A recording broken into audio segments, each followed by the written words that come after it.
किस्त नंबर 5 दोस्तों, शुरू करने से पहले चैनल को लाजमी सब्सक्राइब कर लें। वो तो मेरे पीछे पड़ी हुई है। खैर, चलते चलते उसकी चाल में कुछ रवानी आ गई, लेकिन चल अब भी वो टांगें खोल कर रही थी। मैं उसको इस रास्ते से घर ले जा रहा था ताकि कम से कम लोग देखें। एक दो लोग मिले, लेकिन मैंने संभाल लिया कि ये बने से गिर गई और पत्थर की वजह से चोट लग गई। अब ये तो नहीं बता सकता था कि बने की चोट नहीं लगी, उसकी चोट आई है। हम साइमा के दरवाजे पर पहुंचे तो साइमा की भाभी गलनाज ने ही दरवाजा खोला और साइमा की हालत देखकर फौरन आगे बढ़ी कि क्या हुआ। मैं बोला कि बने से गिर गई है और 7 पत्थर पड़े हुए थे, चोट लग गई। गलनाज ने आगे बढ़कर पकड़ लिया और अंदर ले गई। मैं भी साथ अंदर चला गया क्योंकि मैं घर में आता जाता था। गलनाज ने सबसे पहले पानी गर्म किया कि उसको साफ करके सिकियाई कर सके, और मुझे बोला कि मैंने दूध ऊपर रखा है, हल्दी डाल के रखो, गर्म हो तो अतार लेना वरना अबल के दूध गर न जाए। मैं बोला आप खुद उबाल लें, मुझे काफी देर हो चुकी है, वरना गफूर चचा मुझे सजा देंगे। बोली मैं उनसे कह दूंगी, तुमको कुछ नहीं कहते। मैं डर रहा था और सोच रहा था कि किसी तरह यहां से निकल जाऊं। मुझसे गलती हुई, दरवाजे पर छोड़कर ही चले जाना था। फिर सोचा उसकी हालत मेरी वजह से हुई है तो उसको ऐसे छोड़कर नहीं जाना चाहिए। खैर, मैं रख गया और दूध के पास बैठ गया। भाभी साइमा को लेकर वॉशरूम, मतलब जहां नहाते थे, वहां चली गईं। थोड़ी देर बाद भाभी साइमा को साफ करके बाहर आए और अंदर कमरे में ले गईं और हल्दी वाला दूध गिलास में डालकर ले गईं। बोली सौबे खां हकीम के पास जाओ और उसको अबू का बताना और कहना चोट के दर्द के लिए दवाई दे।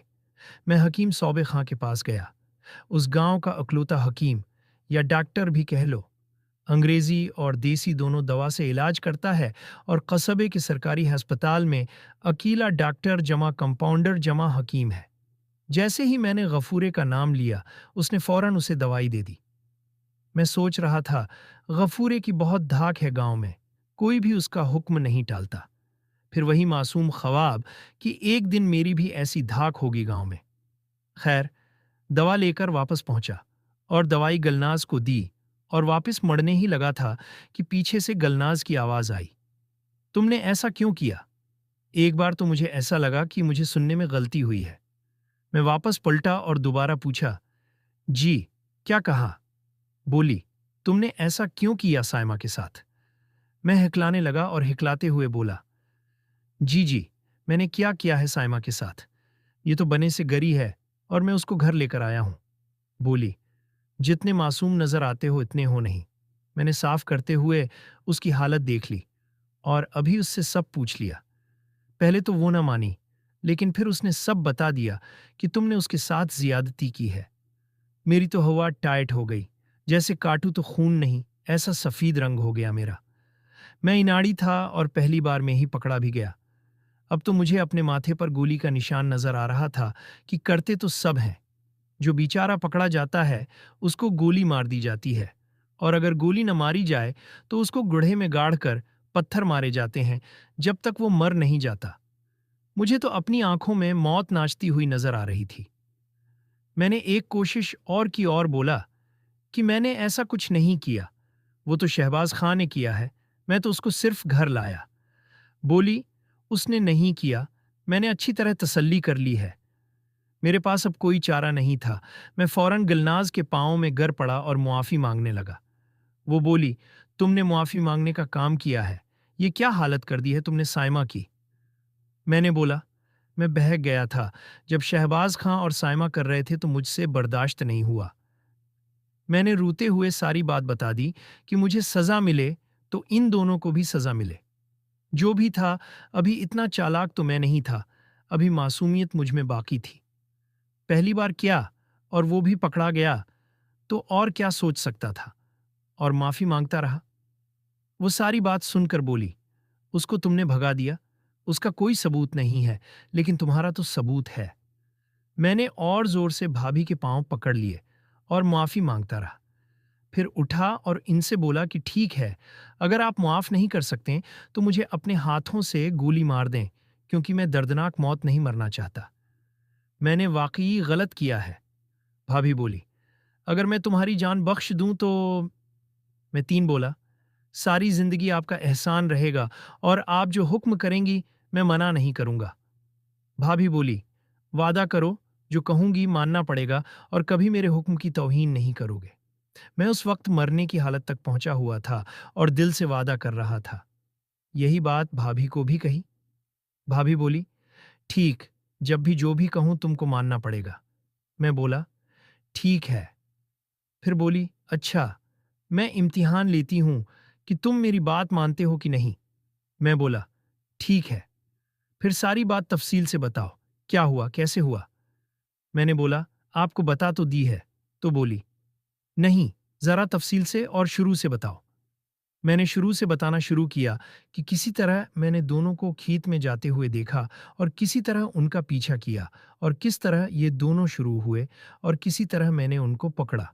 बोली, आगे बताओ। मैं बोला, क्या बताऊं। तो बोली, जो तुमने किया। मैं शर्मिंदा सा हो गया। बोली, मेरी बात नहीं मानोगे। मैंने फिर बताना शुरू कर दिया कि किसी तरह साइमा को ब्लैकमेल किया और किस तरह साइमा से जबरदस्ती।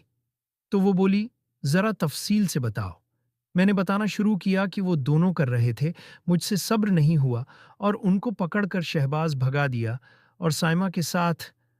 मेरा पहली बार था, उसलिए ज्यादा समझ ना आई। मैंने 2-3 बार डाला। तो वो झट से बोली, क्या डाला, नाम लो।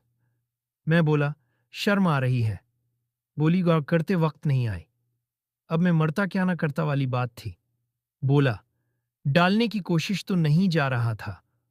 गुस्से में डाला तो आधा, और मुझे इतना सुकून मिला कि मुझ पर होश नहीं रहा। साइमा बेहाल थी, साइमा बेहोश हो गई थी। इसके बाद की तमाम बात बता दी। लेकिन जब मैं बात कर रहा था तो साफ पता चल रहा था कि भाभी के भी जज्बात जाग उठे थे। भाभी फिर बोली, साइमा कनवारी तो नहीं थी, पहले भी कई बार कर चुकी है, तो तुमसे करने से कैसे बेहोश हो गई। मैंने बोला, भाभी सच है, मैंने आपको बता दिया है। भाभी तो बोली, पहली बात तो आज से हम दोस्त हैं। मैं पढ़ी लिखी हूं, मुझे ये गुलाम वगैरह नहीं पसंद। आज से हम पक्के वाले दोस्त हैं। मैं बोला, ये पक्के वाले दोस्त कैसे होते हैं। बोली, जो एक दूसरे से कुछ नहीं छिपाते।